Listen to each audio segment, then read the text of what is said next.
Jayant Patil and Shri Jitendra Awad of the Sharad Pawar faction. Petition number 3 is filed by Shri Sharad Pawar faction through Shri Jayant Patil against Shri Narhari Jhirwar and 19 other MLAs of the Ajit Pawar faction. Petition number 4 is filed by the Sharad Pawar faction through Shri Jitendra Awad against Shri Chetan Tupe and 11 other MLAs of the Ajit Pawar faction. Petition number 5 is filed by the Ajit Pawar faction through Shri Anil Patil against Shri Anil Deshmukh and 7 other MLAs of the Sharad Pawar faction. There are in total 3 petitions filed by the Sharad Pawar faction against the Ajit Pawar faction and 2 petitions filed by the Ajit Pawar faction against the Sharad Pawar faction. Filed by Shri Ajit Pawar faction against Shri Sharad Pawar faction by order dated 16 January 2024. I had, by consent of both the parties, consolidated all the petitions into 2 groups. Petition number 1, 3 and 4 filed by the Sharad Pawar faction were grouped as Group 1, and petition number 2 and 5 filed by the Ajit Pawar faction were grouped as Group 2. I would be pronouncing 2 separate judgments in these 2 groups. In the facts and circumstances of the matter and in view of the facts that the rival factions had emerged within the NCP prior to the initiation of disqualification petitions, I had to determine which faction was the real political party for the purpose of these disqualification petitions as per the law laid down by the Honorable Supreme Court in Subhash Desai matter. This issue is common in both the groups. So what I shall proceed to do is, I shall first pronounce the order in Group 1, where I shall first deal with the preliminary issue and then deal with the issue with regards to disqualification. And then we'll follow with the second petition, the group.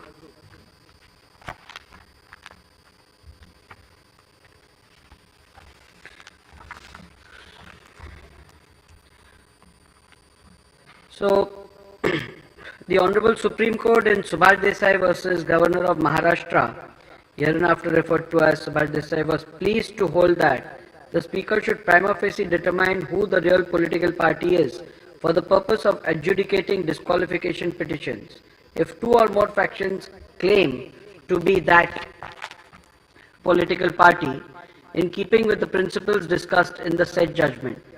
A bare perusal of the pleadings in the present matter indicate the emergence of 2 factions within the NCP, the Ajit Pawar faction and the Sharad Pawar faction. Although the said judgment was in the matter that arose from a somewhat similar political situation that arose in the House concerning the Shiv Sena, it does constitute a precedent that would apply on all 4 of the petition present disqualification matters as well. Hence, keeping in view the similar factual matrix and the law laid down by the Honorable Supreme Court in Subhash Desai Supra, I will prima facie determine which faction is the real political party for the purpose of adjudicating these disqualification petitions. The said preliminary determination is necessary before examining the merits and deciding whether respondents have incurred disqualification under the 10th schedule of the Constitution of India. Therefore, to quote, the preliminary issue that arises for my consideration before delving into the merits of disqualification petition under the 10th schedule is, which among the 2 factions was the real NCP political party for the purpose of deciding the present disqualification petitions. The other issue framed for my consideration in this group of disqualification petitions is whether the respondents have incurred disqualification in terms of paragraph 2(1)(a) of the 10th schedule of the Constitution of India on account of their alleged acts, omissions and or conduct. So we'll go to the analysis, observations and the findings with regards to which amongst the 2 factions is the real NCP political party for the purpose of deciding the present disqualification petition. In view of the fact that in the present matter rival factions have emerged and both the factions claim to be the real political party, read with the law laid down by the Honorable Supreme Court in Subhash Desai Supra, stipulating that this forum should prima facie determine who the political party is for the purposes of adjudicating disqualification petitions if two or more factions claim to be that political party. It is necessary to consider and determine the preliminary issue before examining the merits of these disqualification petitions. Principles laid down by the Honorable Supreme Court in Subhash Desai relevant for the purpose of determining who the political party is. I am not reading out all the contents of the Subhash Desai which we have referred to and relied upon. I will straight away go to my observations. Thus, what emerges from the principles laid down by the Honorable Apex Court is that the question of who the real political party is has to be considered and determined after giving due weightage to 1. The constitution of the political party, 2. The leadership structure of the party, and 3. The legislative majority if two or more factions claim to be the real political party. The question as to who the real political party is hereinafter referred to as the preliminary issue.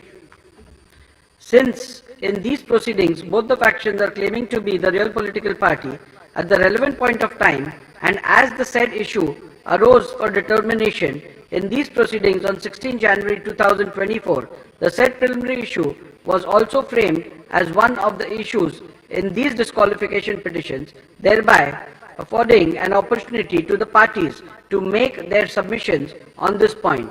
I proceed to consider and adjudicate on this.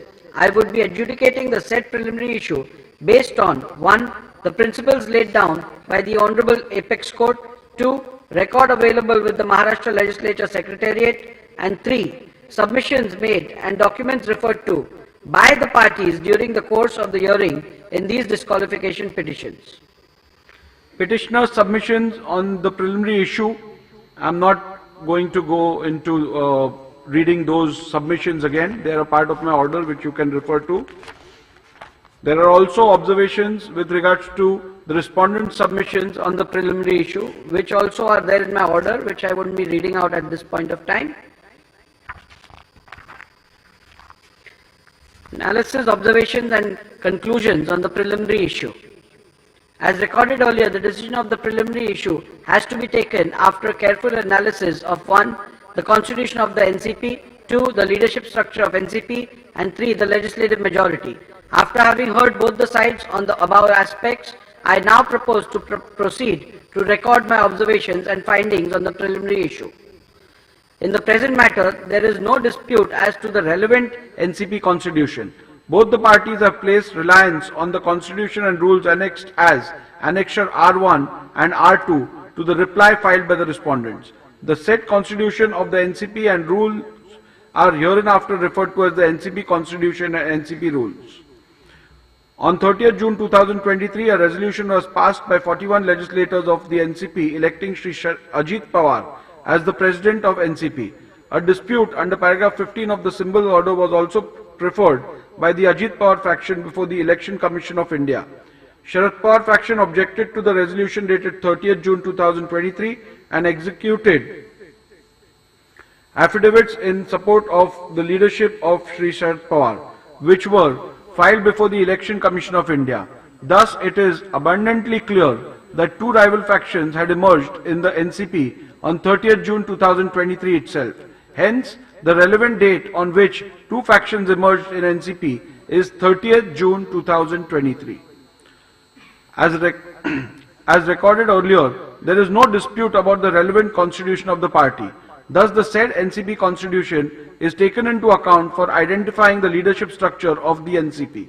Since there is no factual consensus on what or who constitutes the relevant leadership structure which has to be taken into consideration, it is necessary to peruse the NCP constitution so as to identify the leadership structure provided for in the constitution and consequently examine the leadership structure put forth by both the sides. Article 5 of the NCP constitution read with NCP rules provides for a vertical organizational structure which consists of unit committee, city division committee, area committee, town committee, panchayat committee, constituency committee, district committee, regional committee, union territory committee, State Committee, Working Committee and National Committee. Each committee at the bottom level acts as the feeder cadre for electing the next immediate higher committee.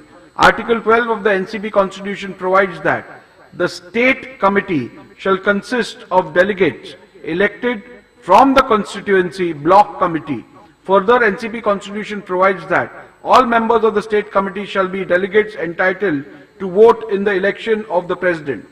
National Committee of the NCP consists of 1/10 of delegates, the President, the ex-President of the party who have completed a term of 365 days and continued to be an active member. State Presidents of the NCP, leader of the NCP legislative parties and other 15 members elected amongst the members of Parliament. Article 21 of the NCP Constitution, read with NCP rules, provides that the highest executive authority of the NCP is NCP Working Committee, which consists of the President of the party, leader of the party in Parliament, and 23 other members, of whom 12 members are elected by the National Committee and the rest are appointed by the President. The said Article 21 further provides that the highest executive authority of the party, i.e. the NCP National Working Committee, shall have the power to carry out the policies and programs laid down by the party, and it shall be the final authority in all matters regarding interpretation and application of the provisions of the NCP Constitution. The NCP Constitution, read with the NCP rules, provides that the President shall preside over National Convention, National Committee and Working Committee, and shall have overall control of the working of the party. It further provides that any decision connected with policy matters or on other important political issues will be announced by the President, and nobody shall openly question or challenge any such decision or statement. Thus, what emerges from the above is that the leadership structure of the NCP consists of 1. The President of the NCP, 2. the Working Committee, and 3. the National Committee, where the President and the Working Committee are the decision-making entities of the NCP. Thus, the leadership structure of the NCP, with reference to the President and the Working Committee, are the relevant entities for the determination of the preliminary issue. Accordingly, according to the petitioner, again, leadership structure relied on by the petitioner is a matter of record, which I am not reading out again.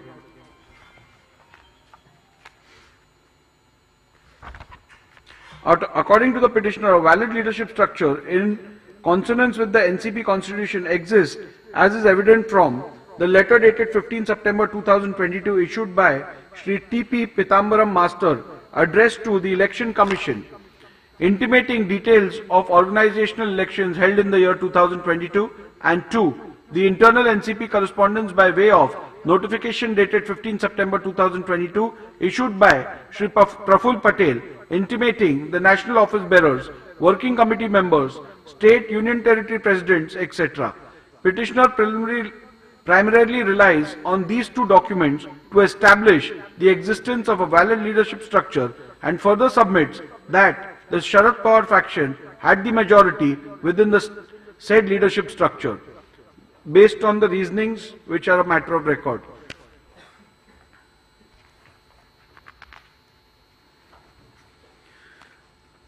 The respondent, however, countered this leadership structure on the grounds that the said leadership structure cannot be taken into account, as the said leadership structure came into existence without following the due process of election appointment as provided in the NCP Constitution. In this regard, the respondent made the following submissions, which is again matter of record.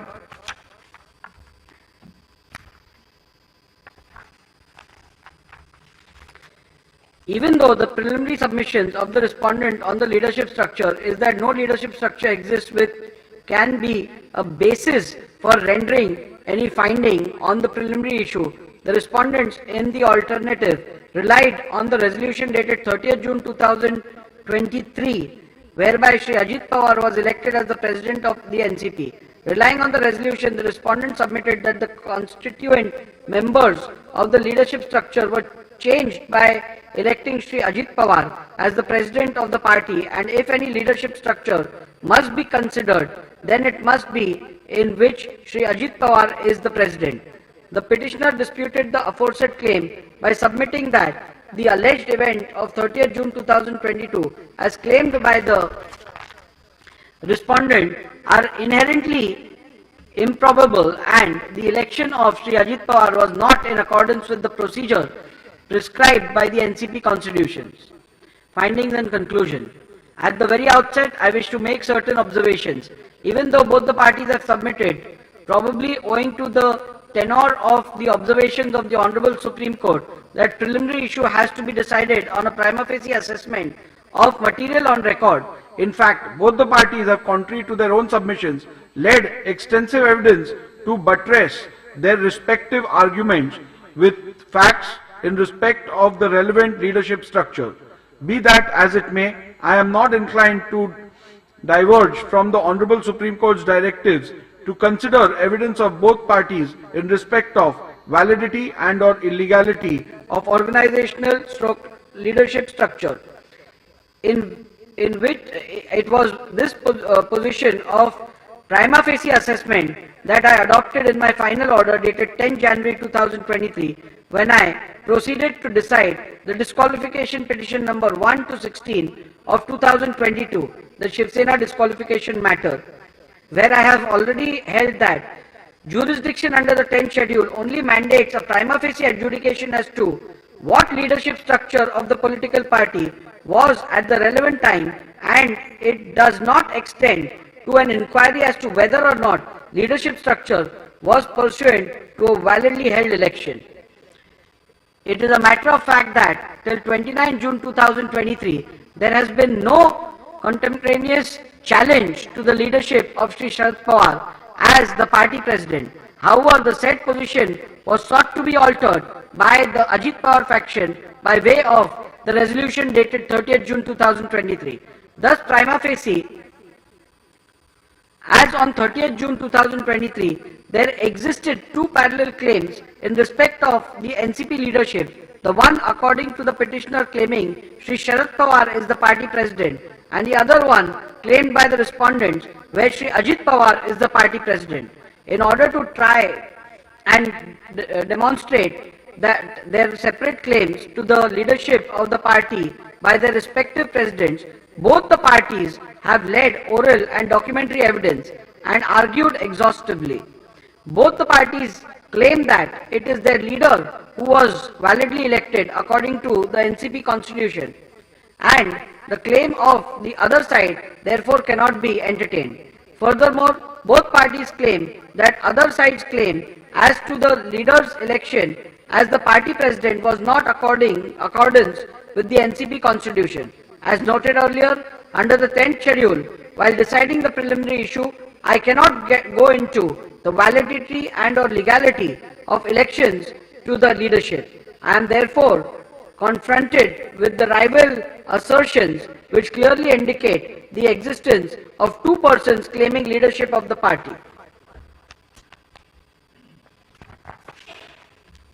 It is to be noted at this juncture that the respondent number 1 to 9 of petition number 1 of 2023 joined the government on 2nd July 2023. The resolution electing Shri Ajit Pawar came to be passed on 30th June 2023. This leads to a peculiar situation where there are seen to exist two parallel leadership structures and two party presidents prior to the alleged conduct attracting disqualification. Undoubtedly, the rival parties have tried to lead evidence to justify their opposing stand about the validity of the election of their leader to the post of president. They have tried to show how their separate processes of election were justified by the NCP constitution. I am not inclined to go into their evidence or appreciate their evidence-based arguments because this would lead deciding whether the rival elections were in keeping with the constitution and the rules, and whether factually Shri Sharad Pawar or Shri Ajit Pawar were validly elected, or whether in fact Shri Sharad Pawar had resigned at the relevant time. I possess no jurisdiction to issue any such declaratory orders. In the absence of such jurisdiction, which is certainly not available under the 10th schedule of the Constitution, or the wherewithal to examine the correctness, validity and legality of parallel claims of valid stroke legal elections, I need not and cannot undertake such an inquiry. Thus, for this reason alone, relying on the test of organizational stroke leadership structure to examine the two parallel rival claims in respect of the leadership about the post of party president, I cannot arrive at even a prima facie decision on the preliminary issue. Irrespective of my findings herein above, if the leadership structure relied on by the petitioner is looked at even for ascertaining the prima facie position, it is seen that it cannot form the basis for determining the preliminary issue for the following reasons. The petitioner's reliance on majority in NCP working committee cannot be taken into account for determining the preliminary issue, as the composition of the NCP working committee relied by the petitioner is not in conformity with the NCP constitution. Article 21 of the NCP constitution, read with NCP rules, provides that the highest executive authority of the NCP is NCP working committee, which consists of 1. The president of the party, 2. Leader of the party in parliament, and 3. 23 other members, of whom 12 members are elected by the national committee and rest are appointed by the president. A perusal of the documents relied on by the petitioner to show the composition of the NCP working committee indicates that the NCP working committee had 28 members, whereas the NCP constitution provides for only maximum 25 members. The said document shows 16 permanent invitees, whereas the NCP constitution does not provide for any permanent invitees. The petitioner submitted that in the National Committee, Sharad Pawar faction enjoyed the majority support amongst the delegates elected from the state committees. However, the petitioner has not provided any document which reflects the election of such delegates. Thus, in the absence of any record reflecting the election result and names of delegates, the said claim cannot be accepted by blindly appreciating it to be true. Thus, the submission of the petitioner that Sharad Pawar faction enjoyed majority support in the National Committee cannot be relied upon to determine organizational majority. Support of the President and or will of the President is not a reliable factor to determine the preliminary issue, as both the factions challenges their respective leaders, claiming that the leader was not validly elected. As held earlier, under the 10th schedule, such claims cannot be adjudicated. It was open for both the parties to have initiated appropriate proceedings to get a declaration to that effect.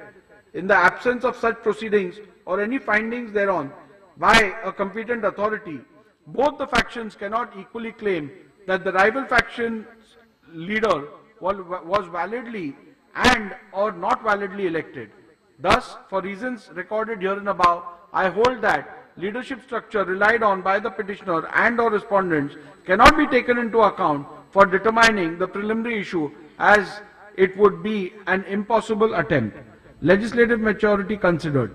As recorded earlier, the Honorable Supreme Court in Subhash Desai Supra has held that the question of who the real political party is has to be considered and determined after giving due weightage to 1. the NCP constitution, 2. the leadership structure of the party, and 3. legislative majority if two or factions claiming to be the real political party.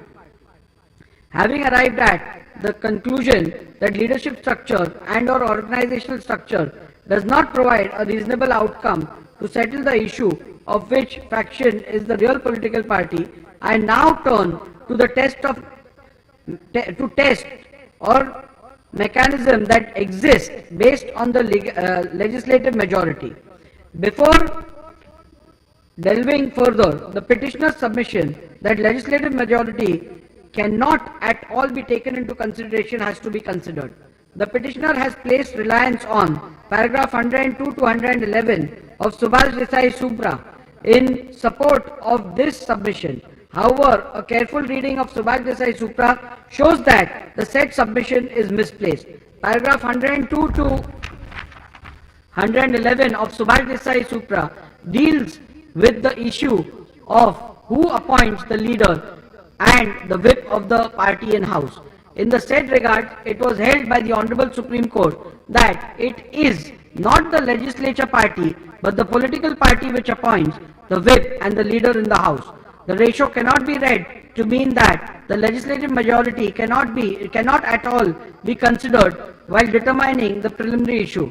In paragraph 168 of the Subhash Desai Supra, the Honorable Supreme Court has in clear terms laid down that for the purpose of disqualification petitions, the Speaker, while deciding the issue of real political party, has to take into consideration the leadership structure specified and identifiable from the constitution of the party along with the legislative assembly majority.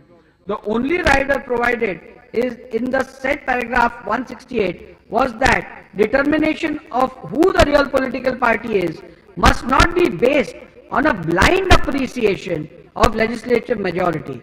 This is only a rider provided so as to make it clear that even the leadership structure outside the legislative assembly is also a relevant factor in the determination of who the real political party is. It also indicates the legislative majority. It also indicates that legislative majority is also a factor that is not prohibited from consideration. Thus, the submissions of the petitioner that legislative majority cannot be taken as a factor in arriving at a decision on the preliminary issue is not correct and hence rejected. Needless to mention that it is well settled by Supreme Court that where the question arises as to which group is the party, strength of each group becomes an important and relevant factor. It is thus obvious why the legislative majority becomes relevant creation to be taken into account to decide which faction is the real political party. In the present matter, the legislative majority is undisputed. The respondents claim that Ajit Pawar faction had the support of 41 out of 53 MLAs is not disputed by the petitioners. Even otherwise, the resolution dated 30th June 2022 passed by the Ajit Pawar faction shows that prior to joining the government, Ajit Pawar faction outnumbered the Sharad Pawar faction. It is also imperative to note that the very fact that the Sharad Pawar faction has filed disqualification petitions against 41 MLAs of the Ajit Pawar faction itself indicates the numerical strength of each faction. Further, the respondents' assertion that they have majority in the Legislative Assembly of Maharashtra, Legislative Council of Maharashtra and Legislative Assembly of Nagaland has not been disputed by the petitioners. It is made clear at this juncture that affidavits annexed by the respondents to the affidavit in lieu of examination in chief of Sri Anil Bhaidas Patil RW2 was not taken on record and thus not relied upon for my finding that prima facie Ajit Pawar faction had the legislative support.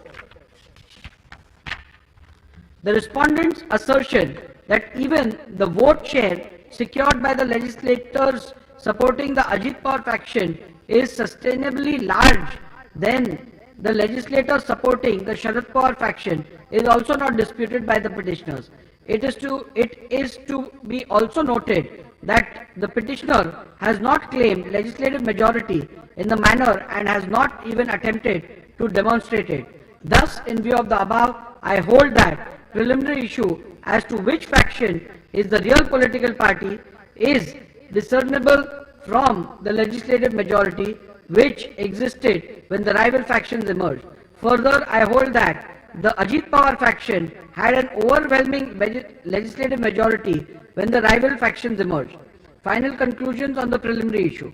Thus, in view of my findings that the party constitution and leadership structure, organizational structure does not provide any reliable outcome to the question which faction is the real NCP political party, and consequently these cannot be yardsticks to determine which faction is the real political party, and to the legislative majority provides a clear and reliable answer to the question of which faction is the real NCP political party, I hold that the Ajit Pawar faction is the real NCP political party for the purposes of these disqualification petitions. Issue number 2. Have the respondents incurred disqualification in terms of paragraph 21A of the 10th schedule for the Constitution on account of their acts, omissions and or conduct? Now with regards to the second issue, it's common again to the extent of the contents to group 1 and group 2. However, considering the importance of this issue, I may read it out in the second order as well, second group as well, even at the cost of repetition. The petitioner has concluded, the petitioner has contended that the respondents are liable to be disqualified on the following grounds. The respondents have gone against the official position of the NCP political party and joined hands with Eknath Shinde BJP government in Maharashtra on 2nd July 2023. The respondents have taken oath as ministers in the Eknath Shinde BJP government in Maharashtra on 2nd July 2023. Unilaterally and without authority, the respondents declared Shri Ajit Pawar as the president of the NCP on 30th June 2023. Unilaterally and without authority, the respondents declared Shri Ajit Pawar as the leader of the legislature party in the Maharashtra State Legislative Assembly on 30th June 2023. The respondents attempted to continue a chief whip who had been removed as a member of the NCP for indulging in anti-party activities. The respondents attempted to create confusion by opening party office without authority. Without any authority, the respondents called an open national convention on 5th July 2023 to ratify the illegal decisions on 30th June 2023. The respondents tendered affidavits in support of Shri Ajit Pawar's anti-party activities. The principal ground on which the disqualification is sought is that by joining the government on 2nd June 2023, the respondent number 1 to 9 is in disqualification petition number 1 of 2023, and by supporting the said action of respondent number 1 of 9, the other respondents in disqualification petition number 3 and 4 of 2023 have gone against the will of the NCP political party and thereby incurred disqualification under paragraph 2(1)(a) of the 10th schedule of the Constitution. All other grounds are allied grounds arising out of the said principal grounds. In view of my finding that the Ajit Pawar faction was the real political party when the rival factions emerged within the NCP, respondents cannot be held to be disqualified on any of these grounds, as the decision of Ajit Pawar faction constituted the will of NCP political party. Consequently, the disqualification petition number 1, 3 and 4 of 2023 are liable to be dismissed. In view of my findings that Ajit Pawar faction was the real NCP political party when the rival factions emerged, the respondents cannot be held to be disqualified for grounds recorded in paragraph 76A and B. Even otherwise, irrespective of my conclusions about which faction was the real political party, for the reasons recorded herein below, the respondents cannot be held to be disqualified on the grounds recorded in paragraph 76. Irrespective of my conclusions on the real political party, in my considered opinion, none of the averments, contentions or pleadings raised by the petitioner, especially grounds C to H recorded in paragraph 76 herein above, fall within the ambit of paragraph 2(1)(a) of the 10th schedule of the Constitution. It is necessary to understand the scope and object of the said provisions of the 10th schedule of the Constitution. The object underlying the said provision was to curb the evil of political defection motivated by various considerations which endanger the foundations of our democracy. What is to be noted is that 10th schedule is intended only for the purpose of prohibiting and punishing defections, and that too with the objective of preserving the foundations of democracy. I am pained to observe that in the present matter, when the facts, circumstances and evidence are viewed, the misuse of the provisions of 10th schedule by political parties becomes apparent. It appears that the initiation of the proceedings is not to prevent maverick and irresponsible defection or to call an errant member to book. It is to suppress dissent within the party and open a new direction in the political tussle for power. The attempt is to stretch the provisions of 10th schedule to suit private objectives of individuals or parties rather than prevent the harm that is caused to elective democracy itself. In the facts and circumstances brought before me, it is necessary to consider the cardinal question: does every act of a member of the legislature that may be described as defiance or dissent or behavior of group of members of the legislative party in the House that goes against some other group within their own party falls within the meaning of the term defection under paragraph 2 of the 10th schedule. As the speaker and even as an elected representative,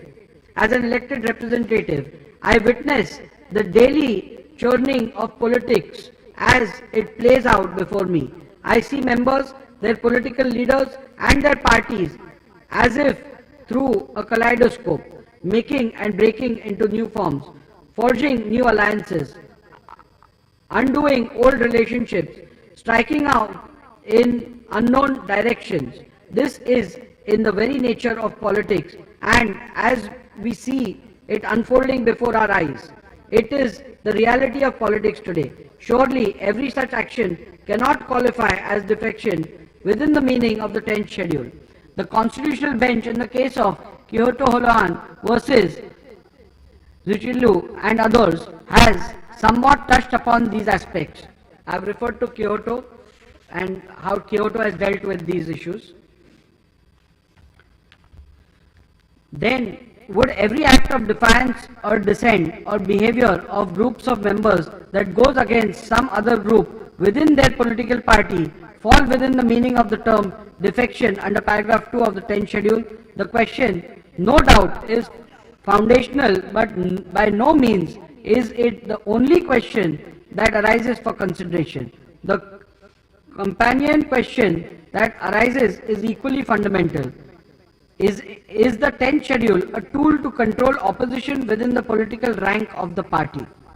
Assuming that rightly or wrongly the behavior of the acts of the respondent in these groups of petitions of raising their voice against Shri Sharad Pawar and disobeying the diktats of Shri Sharad Pawar amounts to indiscipline, could such action amount to members having voluntarily giving up membership of the party, thereby attracting disqualification under the 10th schedule?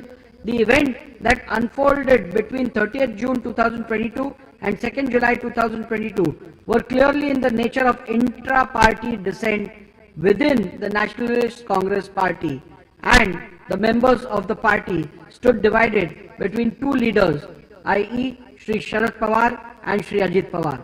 But this conflict was clearly within the political party. Questioning the decision of Shri Sharad Pawar and going against his wishes cannot be said to be an act of defection or of leaving the party. It is a dissent expressed by the members of the NCP. At no point of time did any of the leaders, including the respondents, ever made any attempt that would amount to a statement or contention to leave the NCP political party. Members of the party expressing concerns against certain political behavior of other members of the party would not constitute defection.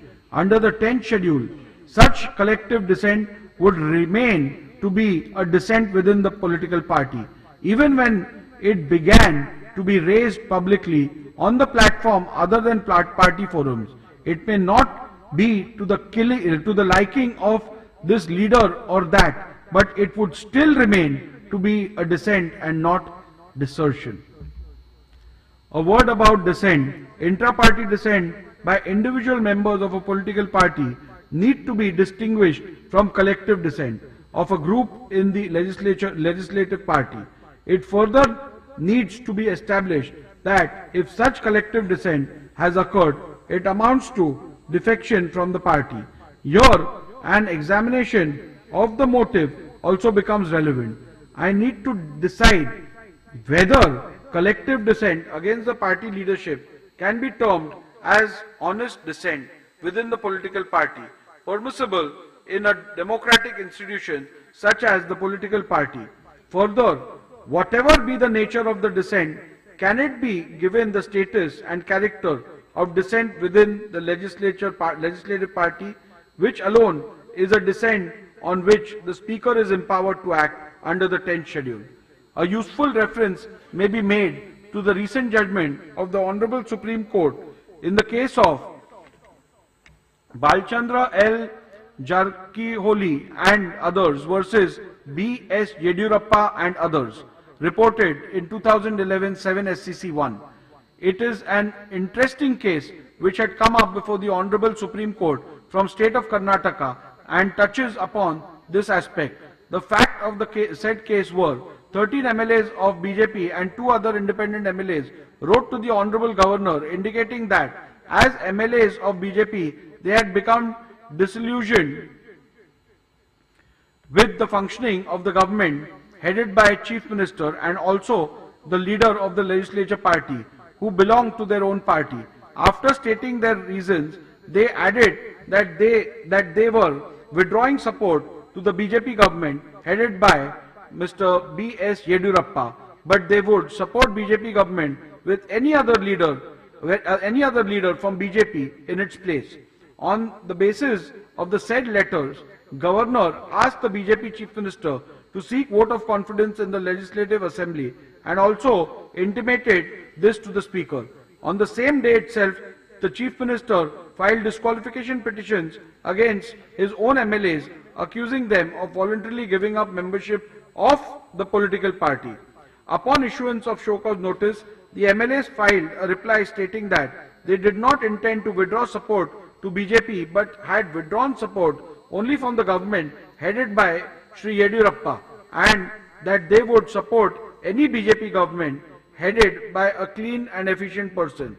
They asserted that their conduct did not fall within the scope of paragraph 21A of the 10th schedule.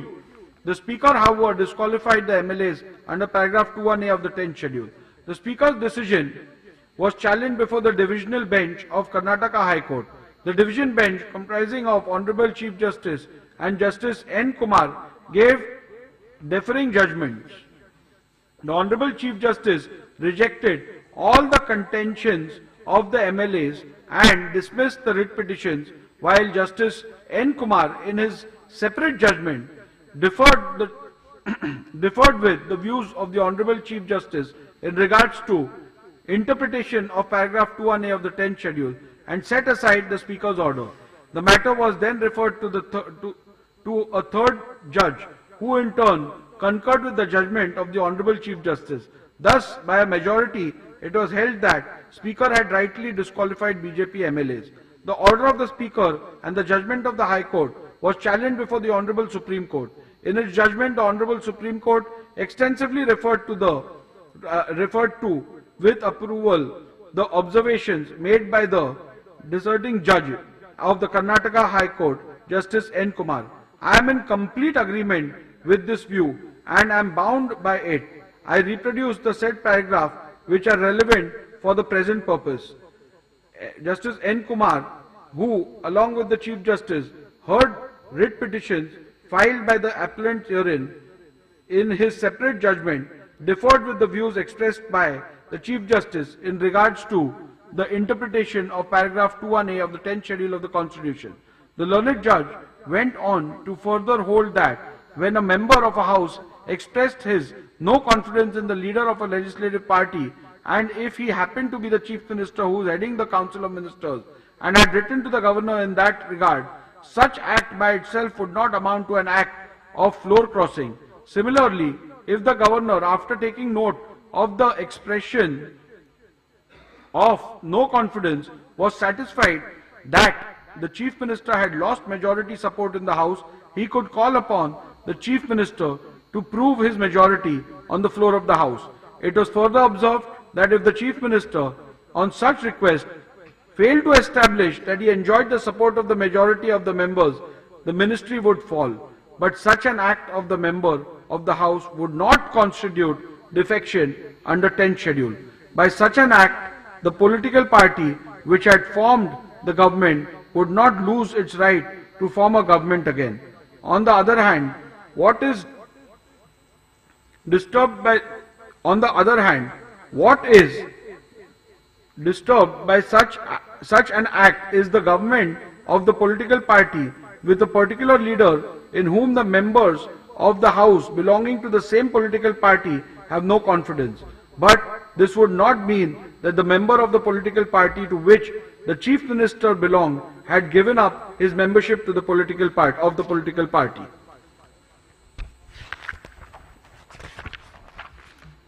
Having dealt with the various decisions referred to here and above, the learned judge came to the conclusion that it was clear that an act of no confidence in the leader of the legislative party does not amount to his voluntarily giving up membership of the political party. Similarly, his act of expressing no confidence in the government formed by the party with a particular leader as the chief minister would not also amount to a voluntary act of giving up the membership of that political party. The learned judge further observed that deserting the leader and deserting the government is not synonymous with deserting the party. If a member resigned from the ministry, it would not amount to defection. What constitutes defection under paragraph 21A of the 10th schedule is deserting the party. The learned judge observed that dissent is not defection, and the 10th schedule, while recognizing dissent, prohibits defection. In this background, on an appreciation of facts on record, I find that the present petition do not attract or justify actions under the 10th schedule. In my view, the petitioner cannot and should not use the provisions of 10th schedule as a weapon to silence or browbeat the members or to crush opposition. That would be a complete abuse of the process of law and would run counter to the constitutional intent behind the 10th schedule. It also underlines the instance of the Election Commission of India to bring about changes in the party constitution to make it more democratic by providing party cadre a platform to express themselves and give them a voice in the party's decision making. It may be that some members go overboard and make some statements or do some acts which may be in breach of party discipline. It would be for the political party to deal with them appropriately and not for the 10th schedule. Looking at the degree or gravity of the indiscipline, the concerned members may be censured, admonished, or reprimanded or given a more extreme punishment such as suspension or expulsion from the party, as may be warranted by the party's rules. Even the most extreme punishment of expulsion from the party would not have the effect of these members losing their seat in the House. The members would remain as unattached members in the House, continuing to represent their constituencies, and they would still continue to be members of the political party for the purpose of 10th schedule. The 10th schedule is not intended to be used as a device for imposing inter-party discipline, much less for administering the party. No party leadership can use the provisions of 10th schedule as a deterrent to stifle the collective dissent of large number of members by threatening them with disqualification under the 10th schedule. In a given case, when a tussle for leadership arises between leaders in a political party, the elected members, as indeed the common party workers, usually cannot remain mute onlookers. They are compelled to choose sides. Whatever else may be the consequences of their action or inaction, the parties cannot expect that the Speaker's office be used to eradicate opposition or quell dissent in party ranks by employing the mechanism of the 10th schedule. 10th schedule can only enter the arena if members voluntarily give up membership of the party. As things stand, the Speaker has no role to play in the game of political tussle between warring party leaders. The Speaker's action of imposing penal consequences is prompted by the letter of the law or spirit behind the 10th schedule, which, in my considered view, is to preserve the democratic foundations of legislatures or the parliament. The Speaker must keep in mind this objective underlying the 10th schedule and see if the indiscipline falls within the provisions of paragraph 2(1)(a) of the 10th schedule. The Speaker must guard against the power under the 10th schedule from being invoked with ulterior motives for party gains. Thus, for the reasons stated above, respondents cannot be held to be disqualified on any of the grounds recorded in paragraph 76 C to H, as they do not amount to voluntarily giving up membership of the political party. Consequently, the disqualification petition number 1, 3 and 4 of 2023 are liable to be dismissed. In view of my conclusions and findings recorded here and above, petition number 1, 3 and 4 of 2023 are hereby dismissed.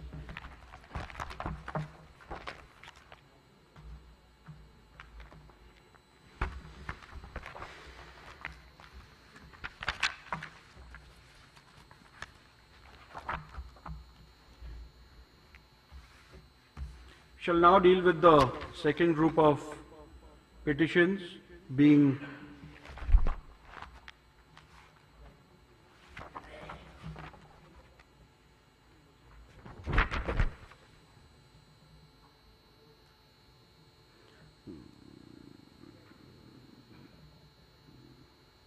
petition number 2 and 5 filed by the Ajit Pawar factions have been grouped as group 2. Really pronouncing the order for those petitions filed by the Ajit Pawar faction against the members belonging to the Sharad Pawar faction. The preliminary issue has already been decided, which is similar in both the groups, and I have already ruled on that and read out the relevant portions of the order which deal with that issue. Now, with regards to have respondents incurred disqualification in terms of paragraph 2(1)(a) of the 10th schedule of the Constitution on account of their acts, omissions and or conduct. So this is the respondents as in the Sharad Pawar faction MLAs, whether through their acts and conducts do they qualify for disqualification under 2(1)(a). Petitioner has contended that the respondents are liable to be disqualified on the following grounds. A. Tendered affidavits in support of Shri Sharad Pawar without seeking permission of party president Shri Ajit Pawar. Respondents, by making statements against the decision of the party to join the government, has committed anti-party activities and have thus voluntarily given up the membership of the party. In my considered opinion, irrespective of my decision that the Ajit Pawar faction was the real NCP political party when the rival factions emerged, none of the averments, contentions or pleadings raised by the petitioner in this group of petitions shall fall within the ambit of paragraph 2(1)(a) of the 10th schedule of the Constitution. The object underlying the provisions in the 10th schedule was to curb the evil of political defections motivated by various considerations which endanger the foundations of our democracy. What is to be noted is that the provisions of the amendment are intended only for the purpose of prohibiting and punishing defection, and that too with the objective of preserving the foundation of democracy. The rest of them are, my observations are same with regards to the distinction between dissent and defection.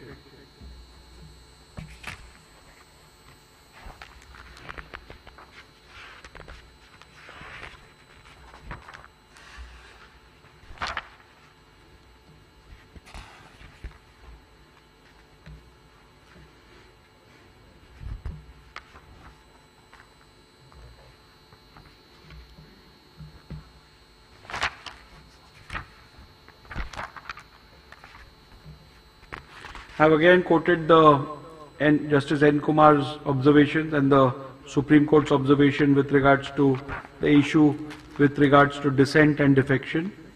We've dealt with that in the previous order as well.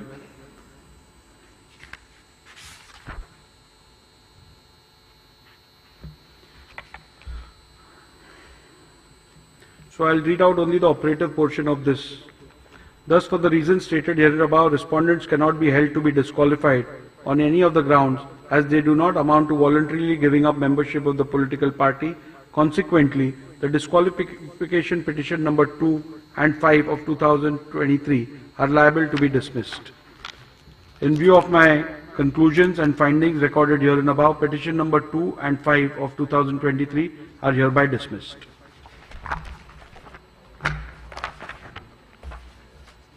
You all can apply for a certified copy, and the certified copy will be provided to you.